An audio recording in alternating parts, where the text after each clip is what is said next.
Breaking news ఇస్తున్నాం. కొలంబియాలో భూకంపం బీభత్సం సృష్టించింది. ఈ భూకంపం తాటికి 132 మంది మరణిస్తే 570 మందికి చాలా తీవ్రంగా గాయాలయ్యాయి. ఆసుపత్రికి తరలించారు. అయితే మృతుల సంఖ్య మరింతగా పెరిగే అవకాశం కూడా కనబడుతోంది. ఒకసారిగా రిక్టార్ స్కేలుపై 7.4 తీవ్రతతో ఈ భూకంపం నమోదైంది. 1600కు పైగా భవనాలు పూర్తిగా ధ్వంసమైపోయాయి. ఇళ్లన్నీ నేల కూలిపోయాయి. ఇక చిత్రాల కింద చిక్కుపోయినటువంటి వందలాది మంది కోసం రెస్క్యూ ఆపరేషన్ కొనసాగుతోంది. శాన్ జోస్ డెల్ పమార్ ఈ ప్రాంతంలోనే ఇప్పుడు భూకంప కేంద్రాన్ని గుర్తించారు. దాదాపుగా 107 కిలోమీటర్ల లోతులో ఈ భూకంపం సంభవించినట్టుగా అధికారులు గుర్తించారు. ఇక భూకంపంతో కొలంబియాలో భయానక పరిస్థితులు నెలకొన్న విజువల్స్ మనం చూడవచ్చు. భవనాలన్నీ కుప్పకూలిపోతున్న ఆ దృశ్యాలు మనం చూస్తున్నాం. బీటలు వారుతూ ఉన్నాయి, కుప్పకూలిపోతూ ఉన్నాయి. సో సడన్ గా తెల్లవారుజామున అక్కడి కాలమానం ప్రకారంగా కొలంబియా టైమింగ్ ప్రకారంగా తెల్లవారుజామున 7:34 సమయంలో ఈ భూమి ఒక్కసారిగా వణికింది. సో ఆ విజువల్స్ మీరు చూస్తున్నట్టయితే ఇక్కడ ఏం కనిపించట్లేదు కదా అనుకోవచ్చు. ఆ భూకంపం వస్తూ ఉన్న సమయంలో ఎటువంటి తీవ్రత ఉంది, ఆ ఇంట్లో ఎటువంటి కుదుపు ఉంది అనేది మీకు చూపించే ప్రయత్నం చేస్తున్నాను. ఇంకోవైపుగా ఎత్తైనటువంటి భవనాలు ఒక్కసారిగా కుప్పకూలడం ఆ విజువల్స్ మనం చూడొచ్చు. భారీ భవనాలు అవన్నీ కూడా కూలిపోతూ ఉన్నాయి. ఒక్క సైడ్గా నేల వాలిపోతున్నటువంటి ఆ విజువల్స్ మనం చూడొచ్చు. సో జనమంతా పరుగులు తీస్తున్నారు. ఎటువైపు పరుగులు పెడదామన్నా కూడా ఆ కంటిన్యూస్ షేక్స్ కారణంగా పరుగులు కూడా తీయలేకపోతున్న పరిస్థితి. ఒకసారి ఆ విజువల్ చూద్దాం.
Uy, como horrible.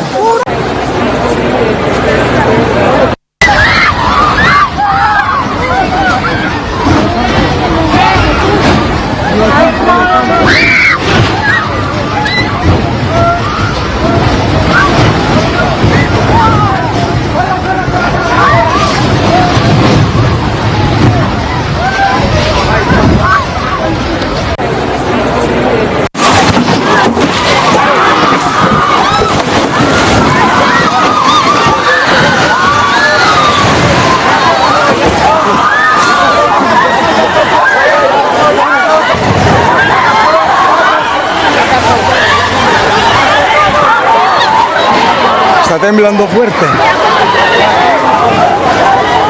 Miren.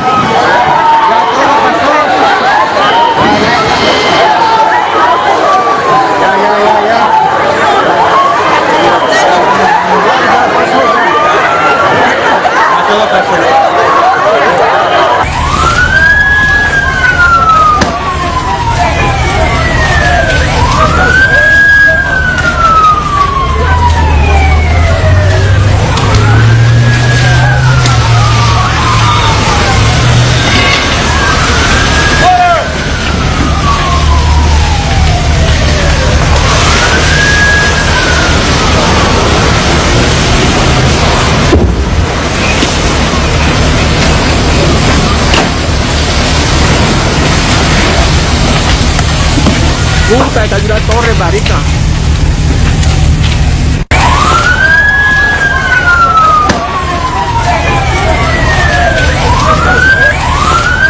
Right, ఇక్కడ విజువల్స్ మనం చూడొచ్చు. ఒక ఎత్తైనటువంటి బిల్డింగ్ అది. ఆ బిల్డింగ్ ఒకసారిగా ఎలా కుప్పకూలిపోతోంది, వణికిపోతుందో విజువల్స్ మనం చూడొచ్చు. ఒకసారిగా ఈ షేక్స్ కారణంగా, అంటే ఎర్త్క్వేక్స్ కారణంగా, భూమిలో ఆ ప్రకంపనల కారణంగా ఆ బిల్డింగ్ మొత్తం ఒకసారి కుప్పకూలిపోయింది. ఆ బిల్డింగ్ ఎత్తైనటువంటి అంతటి బిల్డింగ్ ఒక్కసారిగా మధ్యలోకి విరిగి ఏ రకంగా కుప్పకూలిపోయిందో చూస్తున్నాం. ఇంకో విజువల్ చూపిస్తాం మీకు నేను. ఈ రకంగా ఇది అక్కడ హాస్పిటల్కి సంబంధించినటువంటి దృశ్యాలు. ఓ హాస్పిటల్ పూర్తిగా అక్కడ ధ్వంసమవుతున్న విజువల్స్ మనం చూస్తున్నాం. ముందు కొన్ని అంబులెన్సెస్ ఉన్నాయి, అక్కడ కొంతమంది రెస్క్యూ టీమ్ సిబ్బంది కూడా అక్కడికి చేరుకున్నారు. సో ఆ బిల్డింగ్ అలా కుప్పకూలిపోతున్న విజువల్ చూస్తూ ఉంటే అందరూ కూడా పరుగులు పెడుతున్నారు. సో ఇంకో విజువల్లో ఇలా ఇది ఒక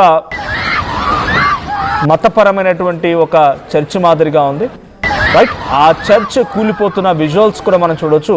ఎత్తైనటువంటి ఆ బిల్డింగ్ మొత్తం కూడా మధ్యలోకి క్రాక్స్ ఇచ్చి ఒక్క సైడ్గా నేల కొరుగుతోంది. కొన్ని వేలాది బిల్డింగ్స్ ఈ రకంగానే కుప్పకూలిపోయాయి. కంప్లీట్గా అన్నీ కూడా నేలమట్టం అయిపోయాయి. అన్నీ కూడా ఒకసారిగా ధ్వంసమైన దృశ్యాలు మనం చూస్తున్నాం. సో కంటిన్యూస్గా మీరు విజువల్లో గమనించండి. ప్రతి బిల్డింగ్ కూడా మీకు అన్ని బిల్డింగ్స్ వీడియోస్ ఎందుకు చూపిస్తున్నానంటే కొన్ని వేలాది బిల్డింగ్స్ అన్నీ కూడా ఇప్పుడు నేల కొరిగాయంటే అర్థం చేసుకునేటువంటి సిచ్యువేషన్ ఉందని. ఎగ్జాక్ట్గా మరిన్ని డీటెయిల్స్ నేను చెప్తాను.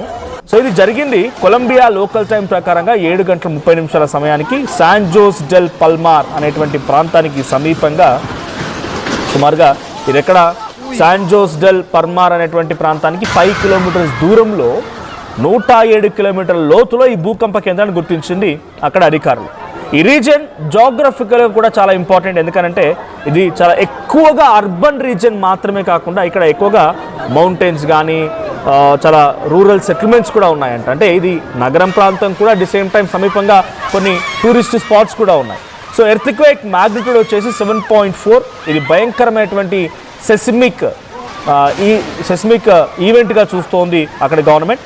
సో సాధారణంగా వైబ్రేషన్స్ వస్తూ ఉంటాయి, కానీ ఇక్కడ వచ్చిన వైబ్రేషన్స్ తీవ్రత చాలా ఎక్కువ స్థాయిలో ఉందనేది అధికారులు చెప్తున్నారు. సో భారీ ఎత్తున బిల్డింగ్స్ కుప్పకూలిపోవడాలు, హాస్పిటల్స్ కుప్పకూలిపోవడాలు, బిల్డింగ్స్ అన్నీ కూడా పూర్తిగా డ్యామేజ్ అవ్వడాలు, పబ్లిక్ ఆ బిల్డింగ్స్ కింద చిత్రాల కింద చాలా మంది చిక్కుకొని ఉన్నారు. ఇంకా ఇప్పుడు అఫీషియల్గా చెప్తుంది అక్కడ గవర్నమెంట్ అనౌన్స్ చేసినటువంటి 132 మాత్రమే మరణాల సంఖ్య అనేది.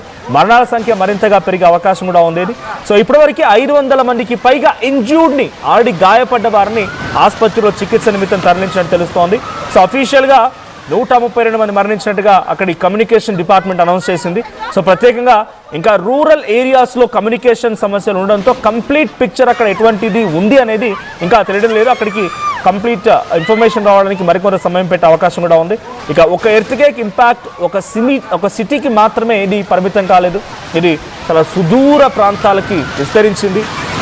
ఒకవైపు గాయపడ్డ వారిని ఆసుపత్రి తరలించడం, ఇంకోవైపు బిల్డింగ్స్ అన్ని కుప్పకూలిపోవడం, విక్టిమ్స్ని రెస్క్యూ చేయడం, ఇలా ఒకటా రెండా చాలా పెద్ద ఎత్తున ఈ ఆపరేషన్స్ జరుగుతూ ఉన్నాయి.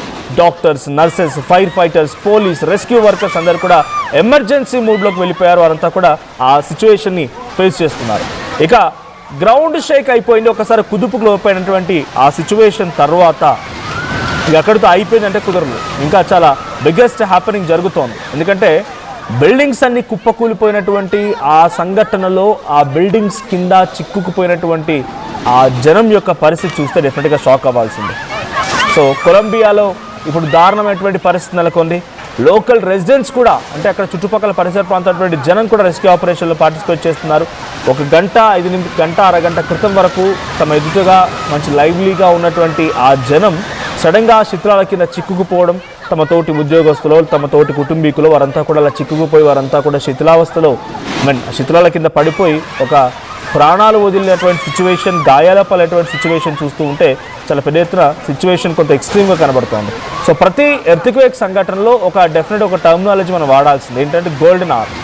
So golden hours of rescue అంటే ఒక సంఘటన జరిగిన తర్వాత ఈ సమయంలోపు మనం వాళ్ళని కనుక రెస్క్యూ చేయగలిగితే వాళ్ళ ప్రాణాలు నిలుపుకోగలుగుతారు. లేదనంటే డెఫినెట్గా ప్రాణాలు పోయే అవకాశాలు ఎక్కువగా ఉంటాయి. బికాస్ శిథిలాల కింద పడిన తర్వాత అంతటి ఎత్తైన భవనం యొక్క శిథిలాలు, స్లాబ్స్ అవన్నీ పడితే చిన్న విషయం. రాడ్స్ ఉంటాయి, స్టీల్ రాడ్స్ ఇవన్నీ ఉంటాయి కాబట్టి చాలా భయంకరమైన పరిస్థితిలో వాళ్ళు ఉంటూ ఉంటారు.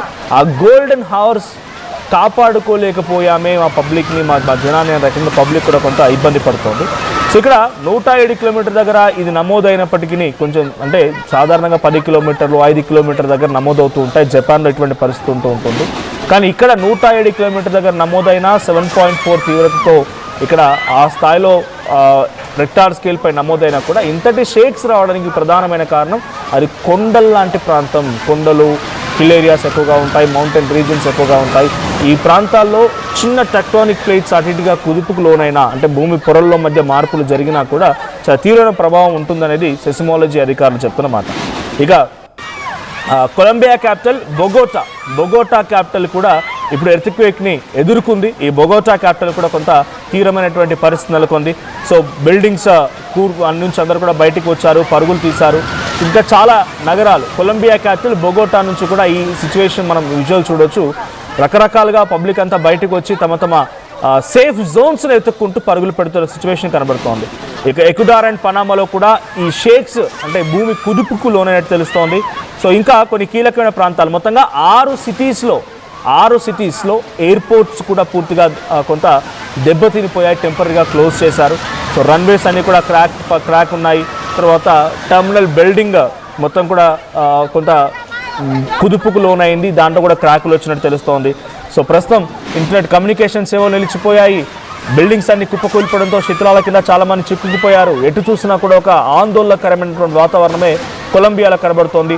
బొగోటాతో పాటుగా మరొక 6 నగరాల్లో ఈ కుదుపుకు లోనైనటువంటి సిచ్యువేషన్ కనిపించింది. ఆ ఎర్త్క్వేక్ ప్రభావం కనిపించింది. సో ఎక్స్ట్రీమ్గా ఇప్పుడు నమోదైంది మాత్రం శాన్ జేస్ డోల్ పల్మార్ దగ్గరే ఈ ఎక్కువ ప్రభావం అయితే కనబడుతోంది. సో 132 మరణాలు ఇంకా పెరిగే అవకాశం ఉంది. సో ప్రస్తుతానికి రెస్క్యూ ఆపరేషన్స్ కొనసాగుతున్నాయి. ఈ రెస్క్యూ ఆపరేషన్స్లో ఇంకా మరింత మరణాల సంఖ్య పెరిగే అవకాశం ఉంది.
Puta, cayó una torre, marica.